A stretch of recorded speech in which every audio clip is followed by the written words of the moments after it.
Hey guys, welcome back to Magic TV. My name's Craig. It is 12 o'clock on a Sunday, which means it's time for a Q&A. Now, this is where I take all the questions that you've asked over the course of the last week and I try to answer them to the best of my ability. Please don't forget that if you have a question, you want to leave it into the comments of this video. There are hundreds of comments on this channel. I cannot always get to all of them unless they're in the comments to this video. If they're in here, there's a very good chance I'll answer them. And remember, I do normally film the Q&A on a Wednesday. In fact, it's Wednesday today. I've just got back from the Blackpool Magic Convention. And yeah, I'm scrambling to get ready because at 6 o'clock tomorrow morning, I'm leaving to go to Ohio to film a whole bunch of projects with Penguin Magic, which is going to be super exciting. But please do not worry.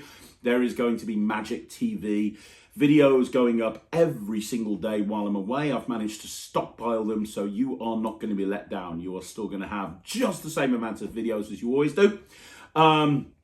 Yeah, other than that, I want to say thank you to everybody that met me at Blackpool, that came up and saw me at Blackpool, that watched my lecture, that saw Ryland in the Blackpool Magic Convention. And for everybody I met, thank you very much. I really appreciate you coming over.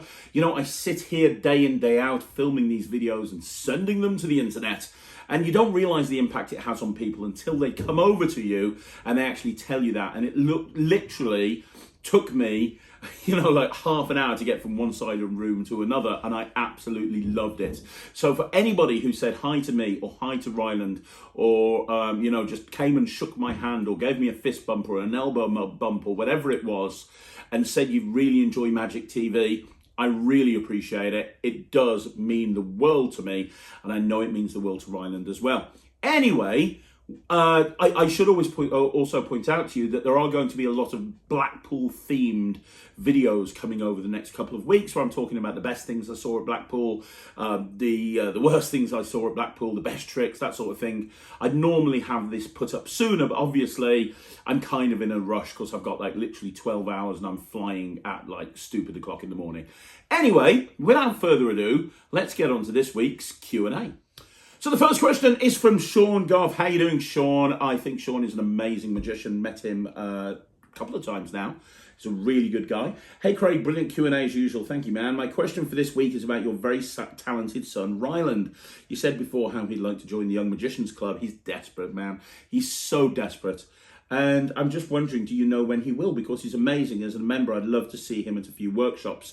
Keep up the amazing content, by the way, and congratulations on 10K. Thank you very much, Sean.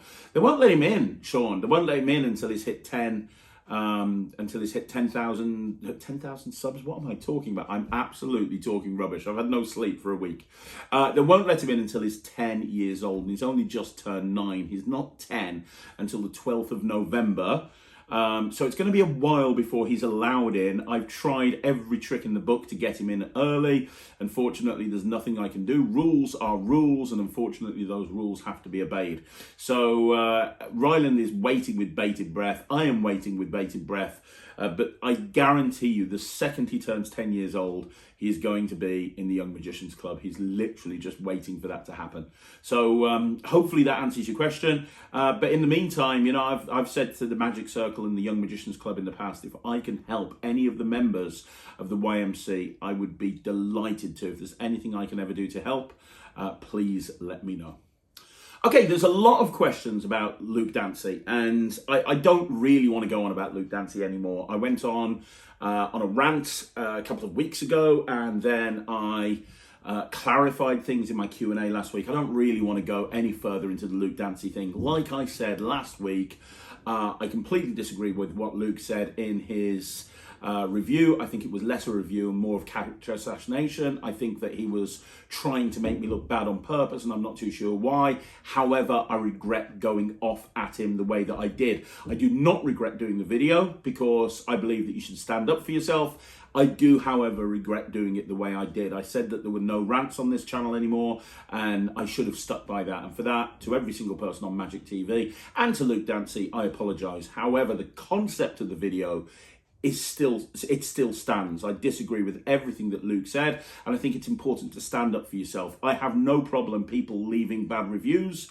I have no problem people reviewing me in a very negative light. That's not an issue. I've dealt with that my entire life. But when a review comes out that feels like it's just lies and statements that have been said specifically to make me and my product look bad, that's when I take exception.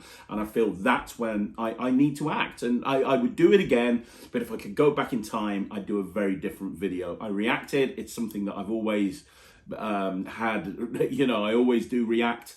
But you know what, at the end of the day, you guys know where you stand with me. You might love me, you might hate me. And I know that there's some people out there that absolutely hate me. I read a, where was it? It was on a review of the Quantum Deck. I think it was Fiddler Johnny.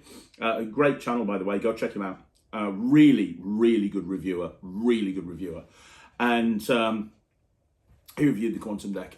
And in one of the comments, somebody said, Craig Petty is the most overrated magician in the world. That's fair enough. You know, man, if that's what you think, if you think I'm overrated, that's absolutely fine. You may love me, you may hate me, but you know what? Pretty much everyone's talking about me. However, you know, I shouldn't have gone off at Luke the way I did. So there you go. I stand by everything I said. I'm not talking about Luke Dancy anymore. We're done with it. Okay, another thing that various people have said, and I do have to bring this to your attention as well, is people have said, did I really get a tattoo of Luke Dancy? Did I really get a Luke Dancy tattoo at Blackpool at the Magic Convention? And the answer is yes. So how this came about, if you don't listen to the Magic Podcast, and I know there's a lot of people that don't listen to the Magic Podcast that watch Magic TV, because it's two very different entities. It is really, Magic TV is all about being positive, and it's all about bringing interviews and reviews and content that I think will help magicians grow. Whilst the Magic Podcast, although there are insights into the magic industry, which you would expect with somebody like Lloyd Barnes involved, it's very much a case of Wayne's World meets Beavis and Butthead done by magicians. So it's a very different style of thing. And I know a lot of people don't watch it, that do listen to Magic TV. So what happened is me and Lloyd had a competition at Blackpool, and the competition had a forfeit, and the forfeit was if I lost, I would have a tattoo of I love Luke Dancy. If Lloyd lost, he'd have a tattoo of a sheep, because obviously he's from Wales, and you know, Welsh people love sheep. I lost. It was a fixed competition, thanks to Rich Relish and Lloyd Barnes. It was completely and totally fixed, and it was all to do with Welsh sayings, and it was terrible. It doesn't really matter. But a bet's a bet. So the next night, I beat the wand at the Blackpool Magic Convention. I got a tattoo. And it's here, there it is, and it says, I love Luke Dancy. It's right there.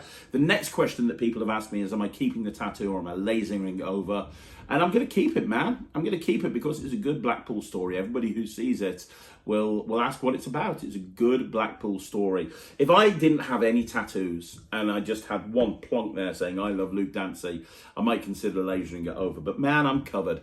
And this whole area here is going to have other stuff done to it in the next few weeks. So what we're going to end up with is we're going to end up with the whole thing blended together, and hardly anybody will notice it. So I'm not covering it over, I'm not changing it, I'm not getting rid of it. I own that tattoo. You know, I'm owning it. That's the thing. So yes, I did get a tattoo saying I love Luke Dancy, and I did get a tattoo. I am keeping it. So there you go. That's hopefully we can be done with the whole Luke Dancy thing now, because that's put everything to bed. I officially love Luke Dancy. It says it on my body. Okay, so there's a lot of questions about the Quantum Deck, and they all kind of follow the same sort of thing, which is the controversy that took place on the Magic Cafe. And if you don't know about that, go and do some research. But basically, I released the Quantum Deck, and a few people say it can't be examined. There's people making statements saying the Quantum Deck can't be examined, even though I've shown multiple live videos of me performing it in a real world. And most of the questions about the Quantum Deck are the same, so I'm just going to read one of them out, and this one is by Jimmy Mulkern. You were doing a great job, Craig. What bothered me about the Quantum Deck talk over the 40-plus pages on the thread on the Magic Cafe is I feel a lot of people didn't use the simple common sense. After everything that happened with Red, which I bought when it first came out, and with Craig working very, very hard on redeeming himself and doing the right thing in the days, months, weeks, and even years after Red, and also being very open about it, which you never see, I feel that he's more than redeemed himself years later. With that being said, do you really think he's going to come out with a new effect and blatantly lie about certain things or try to deceive people into buying the quantum deck? Come on, why in the world would anyone do that? Even the blind monkey who never is fooled by any effects wouldn't attempt to do that. And if some people think the deck can't be examined, that's completely fine. The reason Craig said the deck can be examined is because he actually believes it can. Hang on, there's more. He actually believes it can be examined. It's as simple as that. Look, I'm not going to bang on about the quantum deck. I've gone through this over and over again. Here's the thing. If you feel like you were deceived by the trailer to the quantum deck and you genuinely feel like you're deceived, I apologize. That was never the intention. I don't believe that the trailer is misleading at all. He is right. I work so hard on crediting and absolutely everything. In fact, I was, myself and Lloyd, we actually said we need to put the negatives in the ad copy, which has never been done before. And I said I want to have multiple live performances on the project. I want to be as transparent about this project as I absolutely can be. And I think it comes down from reading the various comments online that first thing where I performed it to Adam Wilber and I say, yeah, if you were here, the cards can be examined. And that's true. If you were here, the cards could be examined. Because here's the thing. I've shown videos of me performing it to magicians and fooling them. There's people like Mark Bennett from Smoke and Mirrors and Daniel Chard and Peter Nardi who have been fooled in person by the quantum deck. And so it does fool people. But there's various different layers of fooling a magician. And what I mean by that, and the problem is now, the quantum deck, if you read the Magic Cafe, you'll know exactly what's going on with it. But the problem is there's multiple layers of being fooled. So with the quantum deck, there is one principle at play. But the cards genuinely are double blank. So as a magician, if you saw the gimmick, if you saw the way they were gimmicked, unless you had an intricate knowledge of the working of the quantum deck, it would still fool you. Yes, you might understand that there's a gimmick in play or that the cards are gimmicked in a certain way, but that wouldn't help you because the way that the cards are gimmicked it's using that gimmickry in a completely different way to how it's normally being used. It's normally being used by every other deck that uses it in one particular way, and the quantum deck is using it in a completely different way. So the various different layers of being fooled, and I've shown it to people who have seen how the cards are gimmicked, and they still can't understand how that helps with the trick, right? If that kind of makes sense. And every single person that was on that trailer that I showed the quantum deck to, afterwards I showed how it worked, and they were like, oh my gosh, that's genius. I never would have guessed that in a million years. But ultimately, this is something that I've performed. I performed it at Blackpool to hundreds of magicians over and over again. Lloyd Barnes put on his YouTube channel a video of me performing it a few times. I've performed it over and over again to multiple magicians. Heck, if you go and check out Ryland's Instagram or Ryland's YouTube, you can see a video of him performing the quantum deck to his sister. It's a very fooling effect. It fools laymen 100% of the time, and they can examine the deck. And magicians, some of them won't even find the gimmick. Some of them will find the gimmick and it will fool them, because they won't understand how the gimmick's being used.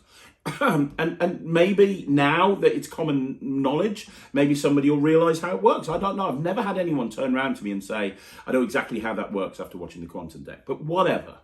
If you feel deceived, I apologise. That was never the intention of the trailer. In fact, I go above and beyond to make it honest. That's why we had multiple live performances. That's why we broke down in the ad copy that there's a range that you got. And the thing is, you can immediately hand the deck out for examination. They are a deck of double blank cards. Most magicians think that there's printed cards in various different positions, which is not the case. It's a deck of double blank cards. But look, I don't want to talk about this anymore. I've had so much great feedback about the quantum deck. I refuse to allow myself to get angry ever again. After my misstep, I'm never going to rant on this channel again. And I refuse to allow myself to get angry. And look, here's the thing. If you choose to call me a liar, like some people have, in various different comments on various different videos, that's fine. I've had people turn around to me and say, oh, it's all about the money for Craig. That's all he cares about. Trust me, if it was all about the money, I wouldn't be doing 26 videos a week. I just wouldn't. I'd be spending time running my own business, not doing 26 videos a week. There's a lot easier ways to make money than to release a magic trick. Trust me, I could sit in my office for one day and make more money by doing what I do in the office that I don't do because I'm making these videos than I could do from releasing any magic trick. So, choose to believe what you choose to believe. I'm going to continue to make content for this on this channel that hopefully will help magicians improve and grow. And if you don't think I'm a good person, if you don't think that I'm ethical, if you don't think the trailer to my latest project is honest, then I invite you not to be a part of this YouTube channel. I invite you to not buy anything that I ever put out. I personally feel that it was a completely honest trailer, but you're entitled to your opinion. I'm not going to get angry about this ever again. I'm done. Okay, so the next question is from my friend Kyle Purnell, and Kyle says, "Hey Craig." Kyle, by the way, is just amazing. He's one of my favorite people in the whole world. I love everything he does, and his new release from Vanishing Ink is just killer. Anyway, as a creator, do you have an exact research protocol you follow when you think you've created something original? How do you ensure it's actually not been done before? Clearly, we all must do as much research as possible, but the amount of literature out there is so vast, I find it hard to know everything that already exists. You're absolutely right, Kyle. It's a minefield, it really is. And I think the way that I deal with things is the way that you deal with things, which is just try to show it to as many people as possible and have a inner circle around you of people that you can show it to. So when I come up with a trick, now I've got a really good relationship with several people that are in kind of key positions. And what I mean by that is Lloyd Barnes is one of my best friends in the whole world. And Lloyd is obviously on the creative team at Murphy's. I know I can show Lloyd something, even if I don't plan on releasing it through Murphy's, and he'll be very honest with me. And in the past, he's actually turned around to me and he said, "Hey, this might be similar to something. Let me go check with Javier or somebody else at Murphy's," knowing full well that he's just doing it to help me, even though I don't want to take it to Murphy's. I've got the same relationship with D. Christopher at the 1914. I've got the same relationship with Perseus at Orion Magic. I've got the same relationship with Adam Wilbur at Vulpine. Why did I forget the name of Adam's company? I've got the same relationship with Peter and Harry Nardi at Alakazam. Just the other day, I showed something to Peter Nardi at Alakazam, and I was like, "Look, Pete, this is not an Alakazam product, but please can you tell me what you think of this, and have you seen something similar?" So I'll give you an example. I've just pulled a product. Well, we're not pulling it, we're completely redoing it, because I had this product, and if you go back through the Q&As, you'll see that I was hyping up something called Forecast, which was coming out through the 1914. And I checked with everybody on this. I showed it Lloyd, I showed it all my normal circle. I've also obviously got my friend Nemid Phoenix, who's seen a lot. He's so well read, and a million other people that I lean on as well. And I showed it everybody, and nobody had ever seen anything like this before.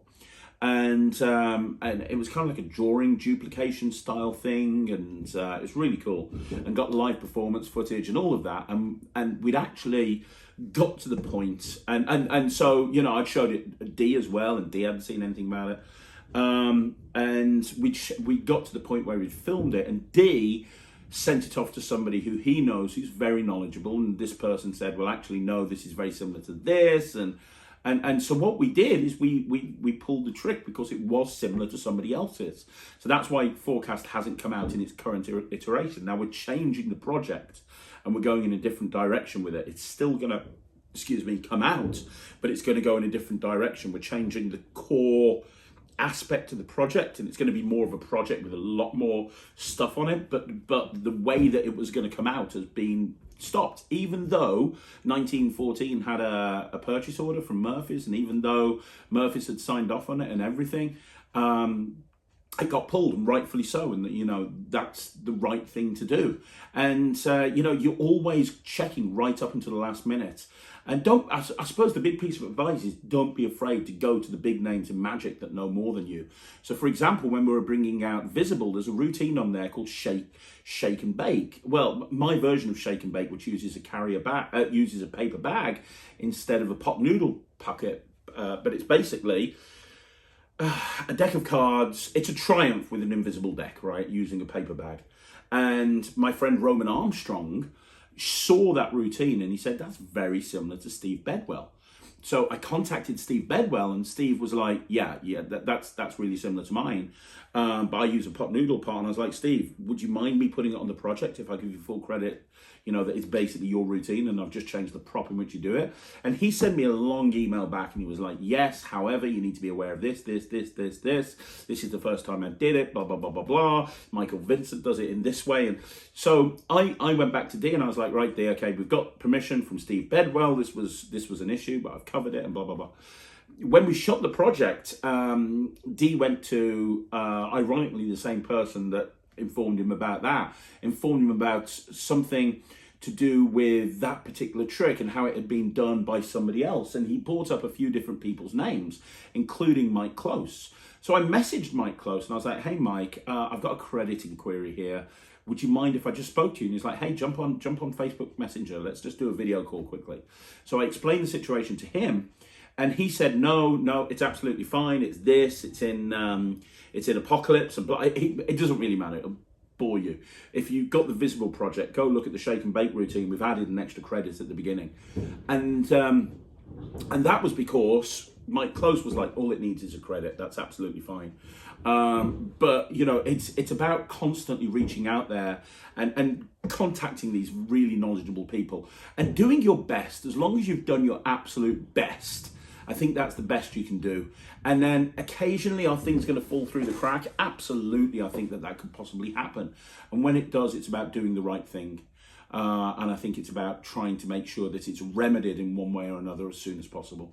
So that's a very long-winded answer to an awesome question, Kyle. I know you do the right thing anyway. I know you've got friends like Nicholas and David and, a million people who can help you. And I know you do the right thing as well. And obviously you do a lot with Vanishing Ink and Penguin, who have got some amazing people that they're surrounded with as well. But yeah, hopefully that answers your question. Okay, so the next question is from Lucas Z, and Lucas says, hey Craig, back again with another coin question. I'm getting into coin boxes and I wanted to get a set of coin boxes. What do you think of the David Roth set? How does it compare to the Copeland coins? Thanks again. Love the quantum deck. Well, man, Copeland coin boxes are the best coin boxes that you can get. There is nothing better than the Copeland coin boxes. They are awesome. I've got an entire set of them. They cost me a small fortune and they are brilliant. They are the Rolls Royce. But if you're just getting into them, then you don't need to spend that sort of money. It's kind of like you don't know if coin box magic is going to be the right type of magic for you. You just don't know. Something that, let's say I wanted to get into illusions and, I wanted to put an illusion act together, not knowing what that entails. If I went out and spent like £100,000 on things like from Mike Michaels and places like that, and I decide that an illusion show isn't for me because there's more downside than upside, I've wasted a lot of money, right? But if I get cheaper illusions that are at the lower end, so I can kind of put something together and see if it works for me or not, then I've saved myself money if it doesn't work, right? So what would I advise you to do first is get cheaper coin boxes. Now, the coin boxes that are put out by Mia Yedid, Mia Yedid has got some coin boxes from My Magic, and they are incredible. They are really good. So those coin boxes, the Mia Yedid coin boxes, I'd highly recommend those. I think they're great. And you've got the slot box that David made famous and so on and so forth. But you know what? Tango's coin boxes are actually really good, and they're actually very inexpensive. You can get them from all good magic dealers because they wholesale through Murphy's. And the Tango coin boxes themselves are great, and they're well worth getting. For sure, if you are a coin worker and you want to go and do coin box magic, like I do, then get yourself some coin boxes, get yourself some Copeland coin boxes, because there is nothing better. But before you make that very expensive leap, because you can very easily pay up to $1,000 for a set of coin boxes through Copeland, just try some coin box magic out first and make sure it works for you. Go to Mia Yedid, go to My Magic, go to Tango, check them out, and then you can make an informed decision once you've decided if it's for you or not. So hopefully that makes sense and that helps. Okay, so the next question is from Adrian Suter, and Adrian says, great Q&A as usual, thank you. Since you recorded earlier, my question didn't make it. Here it is again. Could you share some thoughts on how to find or create a stage character? I'm going to be doing a video on this at some point in the future. So I'm not going to go into it in too much depth right now. But you're asking the right question, because to be honest, if you're performing on stage, you need to be aware of what your character is. And you know, videos that you should watch some of the Magic TV interviews with people like Tom Crosby, because he's incredible when it comes to characterization. I'll put a list of interviews where people have talked about characterization, but there's a lot of interviews where people have talked about it. I think the most important thing with creating a character is it needs to be something that you believe in. It needs to be something that you can resonate with. So, for example, you look at Tom Crosby, his character when he's performing is that of a performing nerd. You know, he does nerd magic. It's not even magic. If you've ever watched Tom's show, it's incredible, but I don't even know if you could describe it as magic.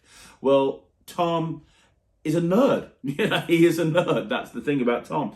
He is absolutely a nerd. So it's just an extension of who he is. So, for example, if Tom put together a character of an action movie star and he walks out on stage as an action movie star, that wouldn't really fit the way he looks, the way he acts, and what his knowledge base is on. You know, you've got to play to your strengths, and I think that's the most important thing. So I think when you're creating your stage character, it needs to be an extension of you. So my stage character, when I'm on stage, is very much like the character that I had when I was doing the Magic rants on Magic TV, or when I was doing some of the stuff on the Wizard Product Review, or if you go back and look at the Luke Dancy video, because 99 times out of 100, I wasn't as annoyed as I was making out. I was actually playing a character for various different reasons. One is I thought it fit the concept of the rant videos. Two, it makes a bigger impact. You know, and I can very easily switch it on about literally any subject. Right, let me tell you something right now. Let me tell you why I absolutely hate Tom Crosby. I hate Tom Crosby for a few different reasons. Let me tell you right now that it's very easy to switch that on. So when I'm on stage, I play a character, and now I'm not that angry or annoyed or anything like that, but I play the character of somebody who's very loud, very kind of outspoken, the sort of person who is happy to deal with hecklers and put them down, and the sort of person that you walk out on stage and you realize within a couple of seconds, okay, this is not a guy that we want to really mess with. And I don't pretend that I can do real magic. I don't pretend I can read people's minds. I'm just there going, hey, I spent a long time learning how to do this and I'm going to entertain you with it. And that's kind of where my character comes from. And so now I understand my character, all of my trick selection and everything else that I do can be based around that character, if that kind of makes sense. So I'm not going to be doing ever a silent manip act. So you have to kind of understand, it has to be an extension of you, if that kind of makes sense. And ask yourself a question: what are the things you're into, and what type of person are you? Maybe ask a few people. Ask a few of your friends, people who know you really well. Go around as many people as you can and write down, have them put down your top 3 personality traits. Your top 3 best personality traits and your top 3 worst personality traits. And you'll probably see a pattern. And when you see that pattern, what you can do is you can mold your character around that pattern. So hopefully that kind of gives you a bit of an insight, but this is a question that I'm going to be dealing with in a lot more detail in a bit, Adrian, at some point on Magic TV, but hopefully that kind of gives you a starting point. Okay, so the next question is from Mooney D911, and Mooney D911 says, hi Craig, as a working magician, how do you go about ensuring that you don't forget whole routines while learning new ones? Do you catalogue routines that you have learned? I tend to write them down and put a brief one-line explanation, to one-line kind of synopsis about them. So, for example, if I'm going to learn a card trick, it might be, I'll give it a name. If it hasn't got a name, so if I've created a trick or whatever, or if I've learned it, I'll put the name and I'll give a one-line synopsis. And the reason I give it the one-line synopsis is sometimes the name confuses me completely, and I don't really follow what it is. I don't really get how that name really helps me, if that kind of makes sense. But if I've got a one-line sentence, then that's great. Now, different people, I have a very good memory for tricks, and that helps me. I know my friend Nemid Phoenix, who I've spoken about on this channel many, many times. I think I've mentioned this before on a previous Q&A. He films to camera. He just sets up his camera and he films a quick performance and explanation of every trick he learns that he wants to actually either put into his act or he doesn't want to forget. So he'll just perform it to camera and then do a very quick explanation. And I think that's a really smart thing to do, because what that allows Nemid to do is if he forgets a trick, he can go back to it and he can watch the performance and explanation, and within a few seconds he's back to learning exactly what he's meant to do with that, if that kind of makes sense. So yeah, I mean, there's different ways of doing it. I just make notes. I have hundreds of notes on my notes page, and you know, you could have a spreadsheet. You could have, you have to have something, because if you don't, you are going to forget things. It's just going to happen. As you learn more routines, you're going to forget routines that you've done. It just happened to Ryland the other day. He's got an amazing memory, and he just forgot how to do fibre optics by Richard Sanders. He hadn't done it in about a year, and he was wanting to get it together for a restaurant he was doing. And I just completely forgot fibre optics. And he was like, oh my God, I've forgotten it. And I had to sit down and kind of go through how it was done. And it came back very, very quickly. But that's an example. You do forget stuff. And so the way to make sure you don't forget it is just to note it down somewhere if it's an important routine for you that you want to continue doing. Okay, so the Drunk Magic ukulele player says, hi Craig, I bought Cube 3 on your advice, still working through solving the cube before I look at the tricks. That's the best thing to do. Quick question, who do you think would win in a fight and why? Sid Little or Bobby Ball? Bobby Ball! I think he's got more of a temper, doesn't he, really? I mean, you look at him and he's like, rock on, Tommy! You know, like, I've always thought he's a little bit of an angry guy, while Sid Little, he's kind of a... Little was the little one, right? Little wasn't the large one. Sid Little and large. I'm sure it would have made sense for the large one to be large, right? Because I think that Bobby was quite short. Bobby Ball was quite short and small. So I think he might struggle against the large one. But Sid Little, I'm sure Sid Little was the little one. And if it was, I think Bobby has got some size on him. And also, I think he's just a ball of anger. And I think he'd just come out and demolish him in a few seconds. And I just love the fact that I spent 2 minutes talking about something that probably 80% of the people on this channel haven't got a clue what I'm talking about. Okay, so the next question is from Zed Magic, Z-E-D-D. And Zed has a question. Zed said, could you teach any techniques or basic tricks on your channel? I think it might pull a wider audience into your channel. No, man. I always said right from the get-go I wasn't going to do tutorials. I wasn't going to do teachings on slides. You know, sometimes I cover a slide on a Q&A if somebody asks a particular question. But you're never going to see a video of me going, hey, this is a tutorial on this trick. There's so many other channels that do tutorials really well. I mean, look at Lloyd's channel. Man, it's amazing. I have nothing. I do have stuff to offer, but you know, I mean, I've already got enough videos going up on this channel. 26 videos a week already go up on this channel without teaching any techniques and without teaching any basic tricks. So if that's, you know, and so any more, and I think I'd just probably go insane. I've already got enough work without having to do basic tricks or basic techniques. And also, if I was going to teach something, I'd want to go really in depth into it. Like really, really in depth. And that's the reason why I actually put net tricks together. Because I had so many people saying, hey, teach us this, teach us this, teach us this. I love that trick that you did, teach us this. And I didn't want to do a tutorial on YouTube. I didn't. So I put net tricks together as a place where I could take all of the stuff that I want to teach people when it comes to a technical side of things, or when it comes for an actual magic side of things, and I can put that on there where there's a bit of a paywall so that people have to pay to get into it. And then if they don't want to pay to do that, that's absolutely fine, because Magic TV will always be free, and this is where I talk about all of the other stuff. And as I say, this will always be free. So yeah, and you know what? I mean, the channel continues to grow. You know, it was only a week ago I hit 10,000. I'm on almost 10,300 now. So it continues to grow as more and more people find out about the channel. I don't want to force. You know, you say it might pull in a wider audience. That's great, but I think I want people to find Magic TV organically, not because I'm doing a tutorial on McDonald's Aces.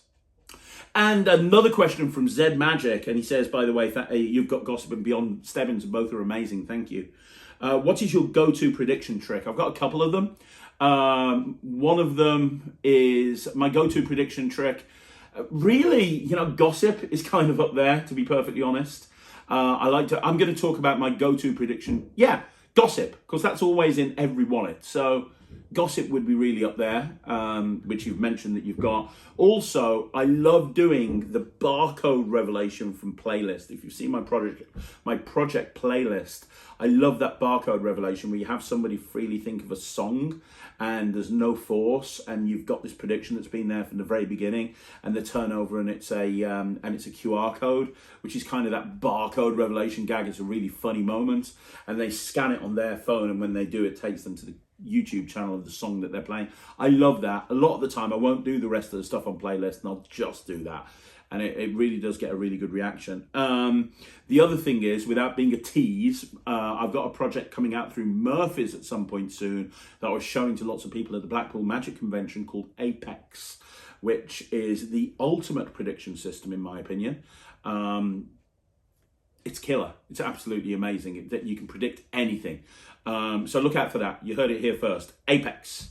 In fact, I'll give you a sneaky one. If you go look at Lloyd Barnes' video that went up the other day, which kind of is 40 tricks that you saw at Blackpool that you really liked, you'll see a snippet of me performing one of the 40 routines, you heard me right, one of the 40 routines of Apex to somebody in the Ruskin at Blackpool. So there you go. Apex, look out for it coming soon.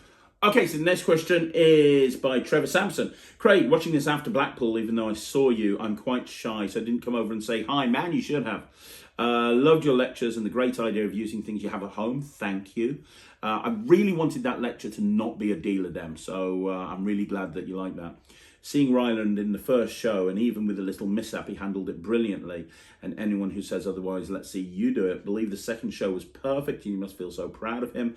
Didn't make the Magic podcast live, but saw you in the Beat the One getting a new tattoo. Love to know the story behind that. A few negative comments on the night, just trolls. Don't give them the time of the day. You're better than them. Right, okay. So there's a lot to dissect there. First of all, I've already gone through how the tattoo came to be, right? So with regards to Ryland, he did 2 shows at the Gala show.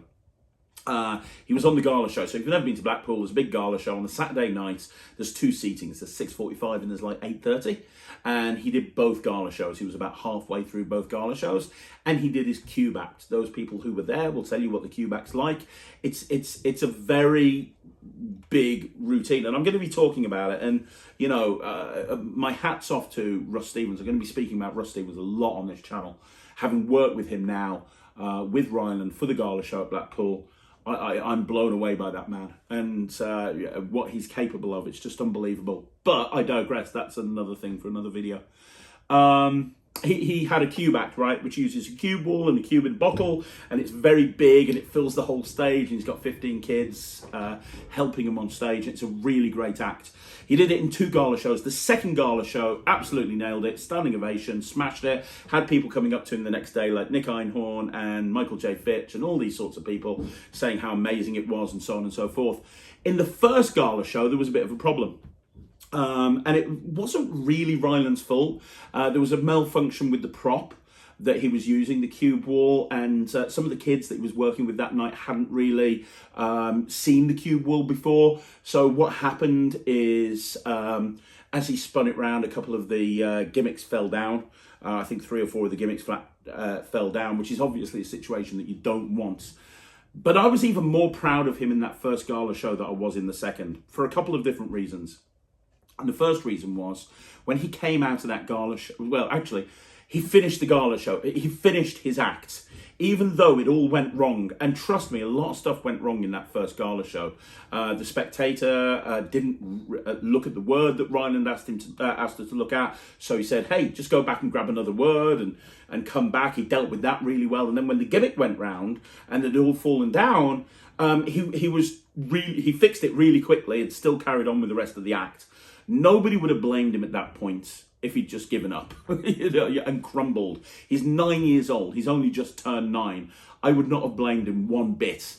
But he continued with the act, and he knew what he needed to do to fix it. He fixed it as quickly as he can, And then he finished the act and he came off stage. And I was more impressed with the way he dealt with it than I was with the second show, because he's done that act a few times now and it always gets a great reaction, always gets a standing ovation. But the way that he dealt with it in that first show, and with what went wrong and how he dealt with it, I was super impressed with the kid. I was really super impressed with the kid. I really was. And he came off stage, and he won't thank me for saying this to you guys, but he came off stage and he was crying.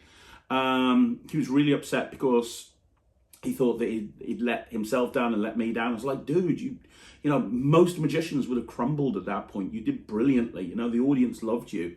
And, you know, the first two people that came up to him when he came off stage was Chris Cox and Paul Zenon, gave him a big hug, which was just unbelievable. And then Russ Stevens went over to him and gave him a big hug. And it was even more impressive to see him just an hour later, despite everything going wrong, going back on the stage in the second show and absolutely smashing it out the park. And full credit to him and every single one of the kids that he had on stage with him that night. The future of magic is in absolutely safe hands, 100%.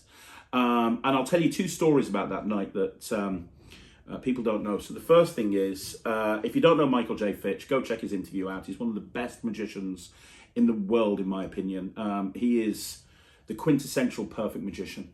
And he gave Ryland one of his coins. Now, if you don't know, Michael J. Fitch has this coin that he gives out to kids that he gets booked to do their kids show. And it's a coin that he had minted. You can watch his interview, and it's a lucky coin, and he says, hey, if you're ever feeling anxious or anything, hold the lucky coin and it will make you feel better.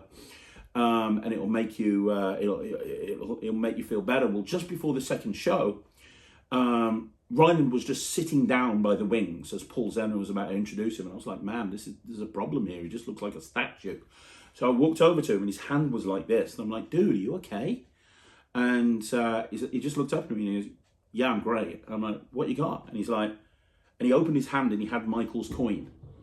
And I said, oh, you got Michael's coin? He said, no, it's my lucky coin. And he said, I know I'm going to smash this because I've got Michael's lucky coin and I didn't have it in the first show. And I was like, man, okay, that's great. Because he loves Michael J. Fitch. He loves his magic. He looks at Michael. He hero worships Michael. And one of the best things that happened to him was getting this coin. And then you heard, as I was speaking to him, you just heard it. Paul Zenon, please welcome on stage, Ryland Petty. And he just looked at the coin, put it in his pocket. He had it in his pocket through the whole act. He walked out on that stage.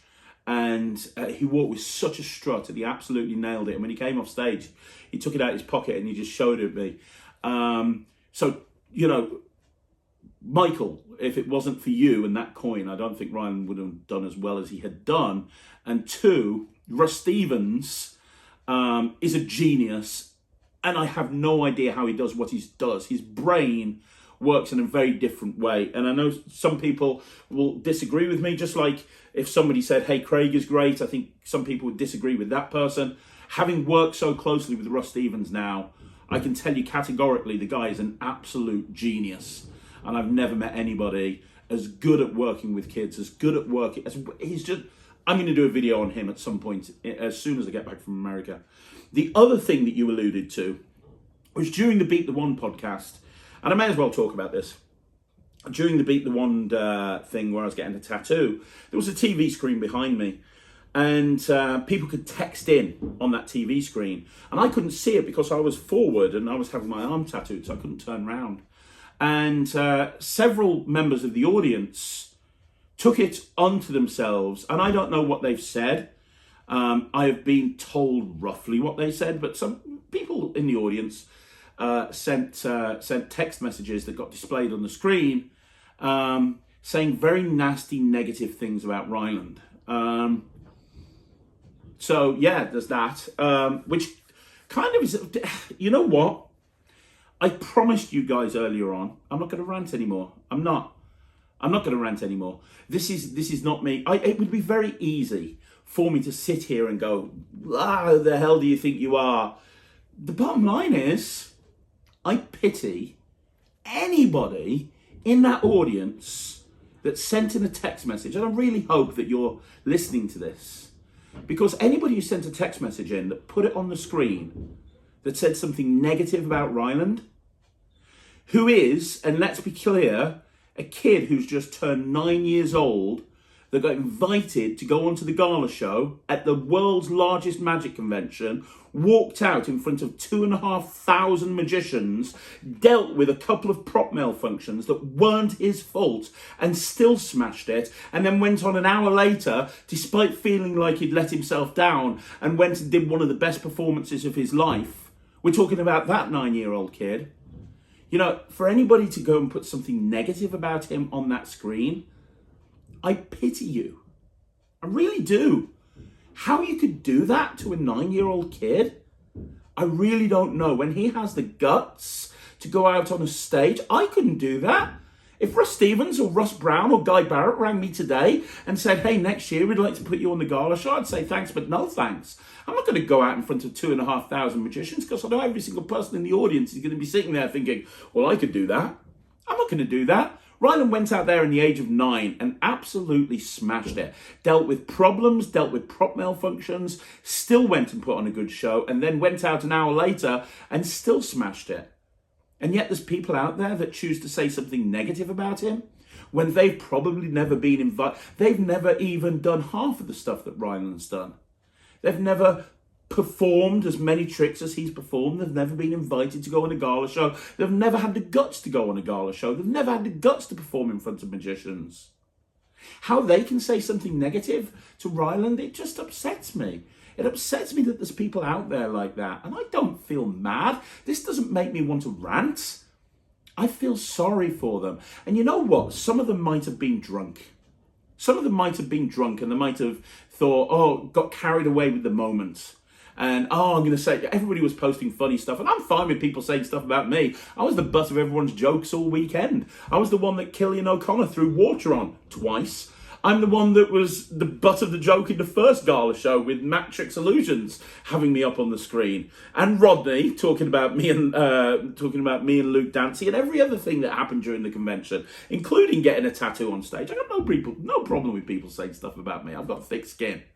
But to say that to a 9-year-old kid, man, if you were drunk, I would have had more respect for you if you just rung up and apologised and said, you know what, Craig, I was one of the people that put that text up online in front of everybody. I was drunk. I didn't mean it. I don't know what I was thinking. I'm sorry.